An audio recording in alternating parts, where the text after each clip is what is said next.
चलिए बात आज की एक और बड़ी खबर की करते हैं। दिल्ली आतंकी ब्लास्ट मामले में लगातार चौंकाने वाले खुलासे हो रहे हैं।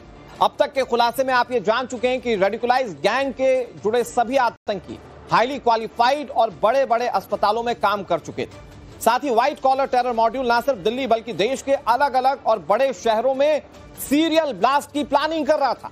हालांकि डॉक्टर अदील की गिरफ्तारी के बाद इनके खतरनाक मंसूबों पर पानी फिर गया और फरीदाबाद से लेकर कश्मीर तक हुए रेड में बम बनाने के लिए इस्तेमाल में लाए जाने वाले अमोनियम नाइट्रेट समेत हथियारों का जखीरा बरामद हुआ।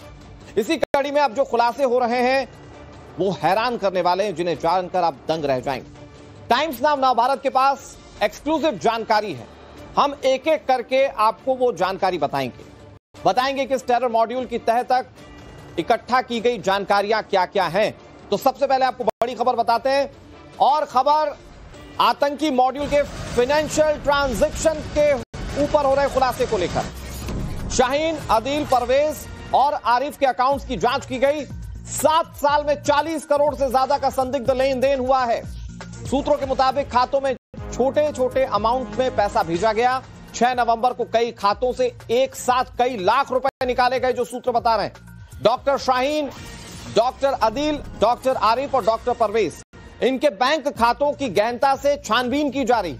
कुछ अकाउंट में हर हफ्ते 2 से 3 बार 20,000 से 25,000 रुपए के ट्रांजैक्शन लगातार होते रहे। पिछले कई सालों से यही मोड था ट्रांजैक्शन का, और अब इस पर सवाल खड़े होते हैं कि क्या बाहर से फंडिंग हो रही थी।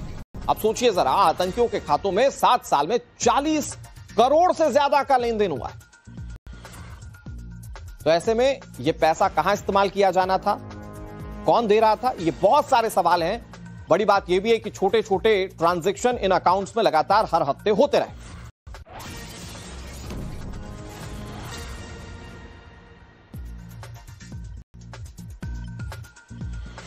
और हमारे साथ हमारे दो सहयोगी विनोद मिश्रा और अनुज जुड़ गए ज्यादा जानकारी के साथ। विनोद, आप ही का रुख कर लेते हैं, क्योंकि शाहीन लगातार लखनऊ में एक्टिव थी। शाहीन मानी जाती है कि जमातुल मोमिनात की पूरी टीम भारत के अंदर खड़ी कर रही थी, और उसके बैंक खाते भी इन ट्रांजैक्शंस में शामिल हैं, जिसमें से तकरीबन 40 करोड़ से ज्यादा का ट्रांजैक्शन हुआ है। क्या जानकारी इन ट्रांजैक्शंस को लेकर मिल रही है, और ये जांच टीम के लिए कितनी बड़ी लीड हो सकती है उस फाइनेंशियल ट्रांजैक्शन को ट्रेस करने के लिए? देखिए, बिल्कुल, डॉक्टर शाहीन हो, डॉक्टर परवेज उसका जो भाई है वो हो, डॉक्टर आदिल हो या डॉक्टर आरिफ हो, चूंकि सभी उत्तर प्रदेश से रिलेटेड है, लिहाजा एजेंसी जो है लगातार इनके बैंक अकाउंट्स को भी जो है खंगाल रही है। और जो पैटर्न आया है वो बहुत चौंकाने वाला है। जो जानकारी आपने दी, इनके अकाउंट में करीब 40 करोड़ रुपए तक पिछले 7 सालों में जो है 40 करोड़ रुपए का लेन देन हुआ है।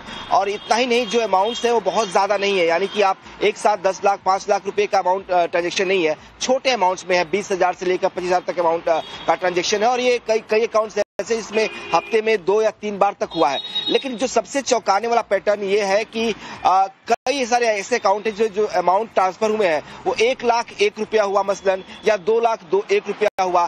तो जो 1 लाख के साथ 1 रुपया या 2 लाख के साथ 1 रुपया है, ये जरूर थोड़ा सा चौंकाने वाला है। एजेंसी मानती है कि शायद ये कोई ऐसा कोड वर्ड हो कि पैसे का मकसद क्या है, जो पैसा ट्रांजेक्शन के लिए डाला गया है उस पैसे का इस्तेमाल कैसे करना है, इसके लिए कोड इस्तेमाल किया गया होगा। और इसीलिए शायद 1 लाख 1 रुपया या 2 लाख 1 रुपये की जैसे अमाउंट जो है वो उनका ट्रांजेक्शन हुआ। तो ये इसीलिए एजेंसीज को लग रहा है कि जो अकाउंट्स हैं, इनके जो ट्रांजेक्शन है वो सस्पिशियस है, और इसीलिए एजेंसीज लगातार इनके जो फाइनेंशियल अकाउंट्स हैं उनको खंगाल रही है, ताकि इससे कुछ लीड मिल सकता है। उत्तर प्रदेश में जिस तरह से देखा कैसे शाहीन ने एक बड़ा नेटवर्क खड़ा करने की कोशिश की, तमाम जो डॉक्टर्स थे उनसे लगातार वो संपर्क करी थी, और जिस तरह से जम्मू कश्मीर में डॉक्टरों को जोड़ा गया था।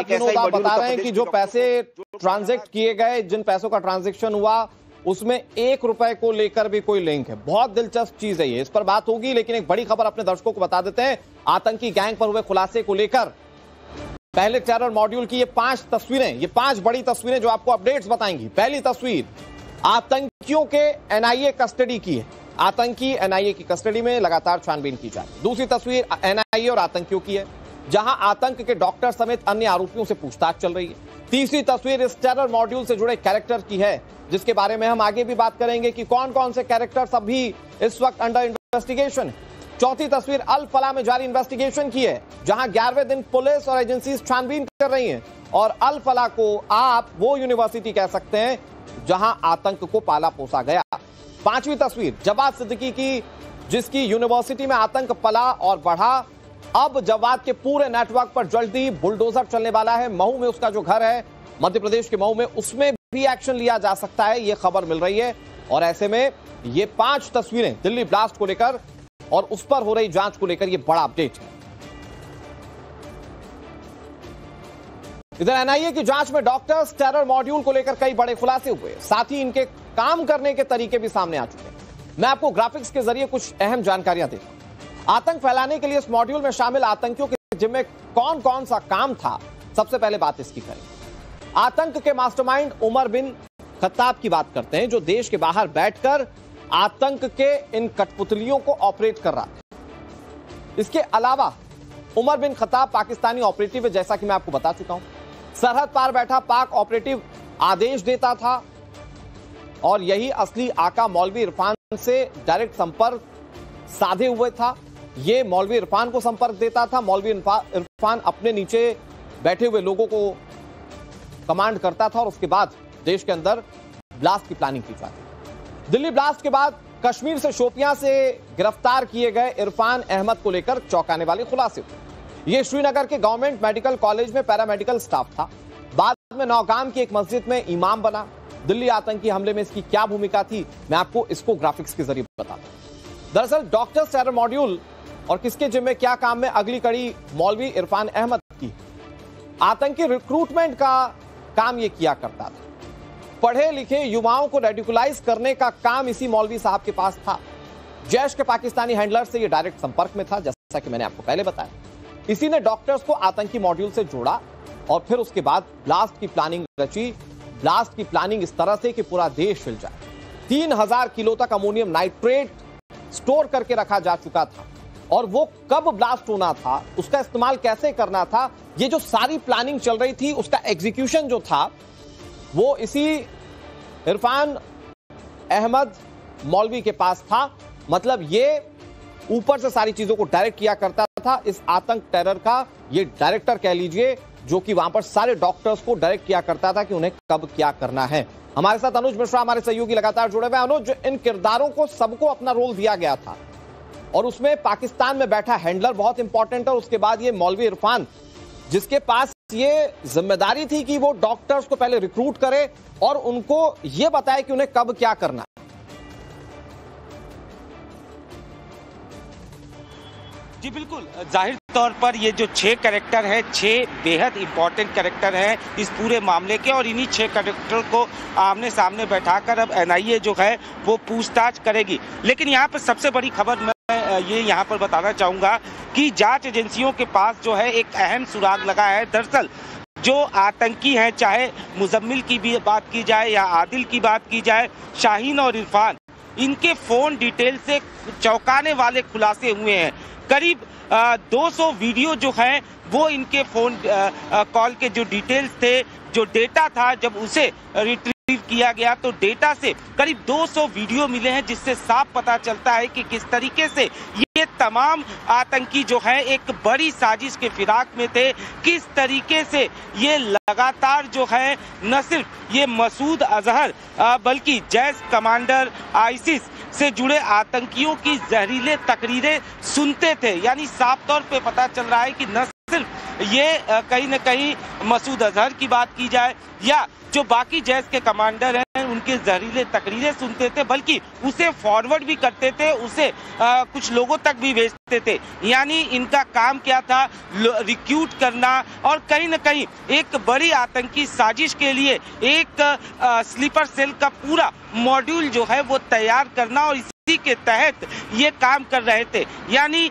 जांच एजेंसियों के पास जो 200 वीडियो मिले हैं उससे साफ पता चलता है कि किस तरीके से ये मॉड्यूल जो है वो काम कर रहा था। तुर्की कनेक्शन साफ तौर पे सामने आया कि किस तरीके से जो मुजम्मिल है, डॉक्टर उमर है, ये तुर्की गए थे, वहाँ जैश कमांडर के इशारे पर वो वहाँ पे उन्होंने मुलाकात की थी और उस शख्स से मुलाकात की थी जिसने इन्हें बम बनाने का तरीका सिखाया, जिसने इन्हें बताया कि कैसे बम बनाया जाता है। यानी उसी के बाद बताया जा रहा है कि उमर जो है वो अल फलाह यूनिवर्सिटी आता है और उसके बाद से ही ये साजिश रचनी शुरू की जाती है। 2022 का ये इंसिडेंट बताया जाता है कि जब ये तुर्की गए थे, 2022 के बाद से ही लगातार अल फलाह यूनिवर्सिटी में साजिश रची जा रही थी। चाहे डॉक्टर उमर की बात की जाए, डॉक्टर मुजम्मिल की बात की जाए, डॉक्टर शाहीन की बात की जाए, ये तमाम लोग जो हैं मिलकर एक बड़ी साजिश को रच रहे थे और इसके लिए सबका काम अलग अलग डिसाइड था, सबको अलग अलग काम दिया गया था। शाहीन को जहां एक तरफ गरीब और युवा महिलाओं का रिक्रूटमेंट करना था, वहीं उमर का काम जो था। दिल्ली ब्लास्ट पर इस वक्त की सबसे बड़ी खबर हम अपने दर्शकों को बताने जा रहे हैं। गिरफ्तार आतंकियों के फोन से खुलासा हो रहा है। मुजम्मिल के फोन में करीब 200 वीडियोस मौजूद हैं। मसूद अजहर, जैश कमांडर, ISIS के वीडियोस, आतंकी ट्रेनिंग, बम मेकिंग के 80 वीडियोस बरामद हुए हैं। गिरफ्तार आतंकियों के फोन से यह बहुत बड़ी बात सामने आई है।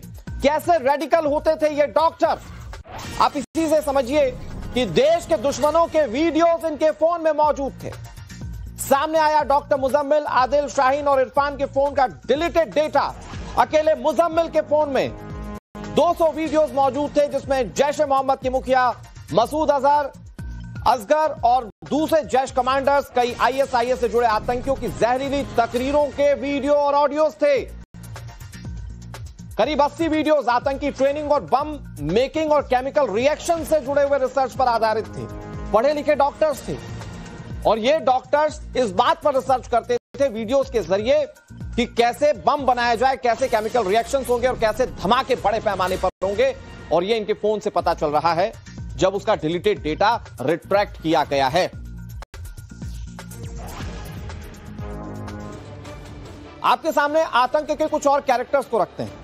एक कैरेक्टर डॉक्टर मुजम्मिल का है, जिसका फोन अभी रिट्राइव किया गया, डिलीटेड डेटा रिट्राइव किया गया, तो पता चला कि ये 200 वीडियोस इसके फोन में थे और ये 200 वीडियोस थे बम मेकिंग के या दूसरी चीज। अब इसके जिम्मे का काम क्या था मैं आपको बताता हूं। Doctor Muzammil white collar terror module का कोर मेंबर बताया जाता है। रेडिकुलाइज करने वाला असली ऑपरेटर डॉक्टर मुजम्मिल है। मतलब किसी को रिक्रूट कर लिया तो उसका ब्रेन वॉश कैसे करना है ये डॉक्टर मुजम्मिल करता है। डॉक्टर आदिल, उमर, शाहीन को भर्ती इसी ने किया था। अल फलाह में स्टूडेंट्स को रेडिकुलाइज करने का काम इसका था। विस्फोटकों का ट्रांसपोर्टेशन कैसे हो यह जिम्मेदारी डॉक्टर मुजम्मिल के पास थी और इसीलिए जब यह पकड़ा गया तो इसके जरिए कई सारे दूसरे लिंक्स जुड़ते चले गए। इसका फोन रिट्राइव किया गया तो पता चला कि ये वीडियोस भी रख रहा था और बम मेकिंग का पूरा प्रोसेस समझने की कोशिश कर रहा था। और मैंने इस कैरेक्टर के बारे में ये कैसे महिला डॉक्टर जो फिलहाल हमले से जुड़े इस मॉड्यूल की बहुत अहम किरदार, मूलतः ये लखनऊ की रहने वाली है। बड़ी बात ये कि क्लास की टॉपर थी, स्कूल कॉलेजेस में हमेशा मेधावी छात्रा के रूप में ये गिनी गई। प्रयागराज से MBBS और MD करने के बाद साल 2006 में कानपुर के GSVM मेडिकल कॉलेज में फार्माकोलॉजी की असिस्टेंट प्रोफेसर बन गई। हालांकि हाईली क्वालिफाइड होने के बावजूद डॉक्टर शाहीन के दिलो दिमाग में रेडिकुलाइजेशन ऐसा घर कर चुका था कि वो आतंकी बनने की राह पर चल पड़ी। वो देश के खिलाफ बड़ी साजिशों में शामिल रही। उसका सीधा लिंक जैश ए मोहम्मद से जुड़े होने का भी खुलासा हुआ। व्हाइट कॉलर मॉड्यूल में डॉक्टर शाहीन की भूमिका क्या थी अब मैं आपको ये बताता हूं। इसके जिम्मे का काम दरअसल ये था, इसके जिम्मे का काम क्या था वो मैं आपको बताऊं, लेकिन डॉक्टर शाहीन शहीद आतंक के गैंग में मैडम सर्जन नाम से मशहूर थी। अल फलाह यूनिवर्सिटी में प्रोफेसर थी। आतंकी फंडिंग में इसकी बहुत मुख्य भूमिका थी। फंडिंग के जरिए करीब 20 लाख रुपए इसने जुटाए थे। गरीब लड़कियों और महिलाओं को जैश की महिला विंग से जोड़ने का काम था। इसने कईयों को जोड़ दिया था। आतंकी साजिश में भाई डॉक्टर परवेज को भी इसने शामिल किया था और ऐसे में इससे पकड़ा जाना यह जांच टीम के लिए एक बड़े अहम सबूत के तौर पर या लीड के तौर पर देखा जा रहा है। इधर आतंकी डॉक्टर आदिल से जुड़ी बड़ी खबर आपको बता रहे हैं। आदिल को आज सहारनपुर ले जाएगी NIA की टीम। आदिल के करीबियों की जानकारी NIA की टीम जुटाएगी।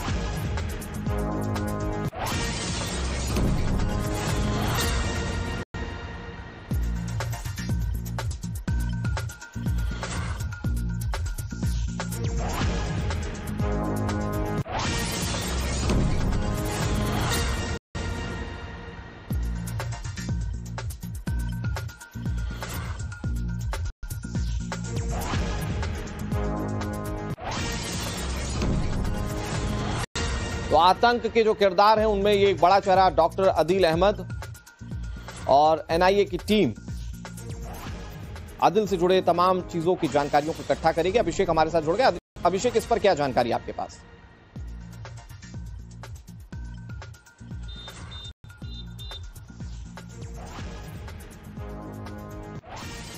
अभिषेक, आदिल के बारे में बहुत गहनता से जांच की जा रही है। एनआईए की टीम आज सहारनपुर लेकर जाने वाली है आदिल को, क्या जानकारी आपके पास?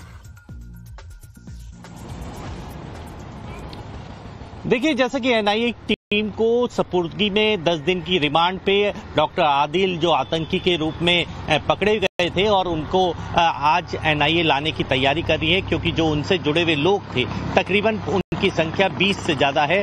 उन लोगों की तलाश की जाएगी और उन लोगों से संपर्क साधा जाएगा जिससे अभी तक एटीएस ने जानकारी प्राप्त की थी। कुछ ऐसे भी लोग हैं जो उन्हें लॉजिस्टिक सपोर्ट दे रहे थे, जैसा कि उन्हें यहाँ जितनी चीजों की जरूरत होती थी वो उन्हीं के मार्फत लिया करते थे। और आपको ये भी आप बता दूं कि जब डॉक्टर आदिल ने जब निकाह किया तो उन्हीं लोगों को उन्होंने निमंत्रण भी भेजा था। इसलिए जांच का जो स्तर है और ज्यादा गहरा हो जाता है कि डॉक्टर आदिल की जब गिरफ्तारी होती है तो जम्मू कश्मीर पुलिस ने उन्हीं की निशानदेही पे 2900 किलो विस्फोटक सामग्री भी प्राप्त की थी। और ये कहीं ना कहीं इस पूरे दिल्ली विस्फोट के पीछे जिसका सबसे बड़ा जो खुलासा या नाम आने की उम्मीद है वो डॉक्टर आदिल ही है, जो आदिल के कहने पे ही डॉक्टर शाहीन और डॉक्टर परवेज उनका सहयोग भी कर रहे थे। तो अंदाजा लगा सकते हैं कि साजिश का जो चल रही थी वो पूरी कहीं ना कहीं केंद्र बिंदु सहारनपुर था।